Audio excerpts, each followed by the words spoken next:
আজকে বুঝি রাত নামছিল ধীরে ধীরে। শরীয়তপুরের শান্ত গ্রাম সড়ক যেন তখন এক অদৃশ্য আতঙ্কে ডুবে যাচ্ছিল।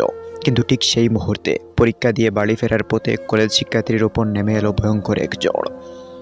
কেন তাকে লক্ষ্যবস্তু বানানো হলো? কারা ছিল এই মুখোশধারী পিশাচরা?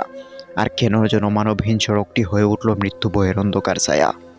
আজকের এই প্রতিবেদনে আমরা তুলে ধরছি শরীয়তপুরের গড়ে যাওয়া হৃদয় বিতারক ঘটনার লোমহর্ষক বিবরণ।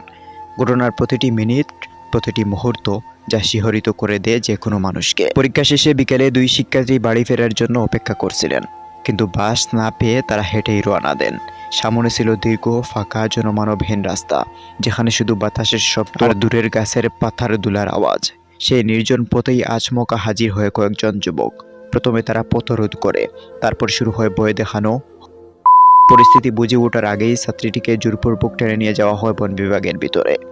মেয়েটির সহপাঠীকে করে আটকে রাখা হয়, তার মোবাইল, টাকা সব ছিনিয়ে নেওয়া হয়। মুখে টেকিয়ে বলা হয়, চিৎকার করবি তাহলে শেষ। এরপর যা ঘটে তা মানবতার সকল সীমা অতিক্রম করা এক বিভৎসতা। একাধিক দুর্বৃত্ত ছাত্রীটিকে একা অসহায় অবস্থায় পালাক্রমণ করে। এরপর সহপাঠী দৌড়ে মানুষের কাছে খবর দেয়। স্থানীয়রা ছুটে আসে, মেয়েটিকে গুরুতর অবস্থায় উদ্ধার করা হয়।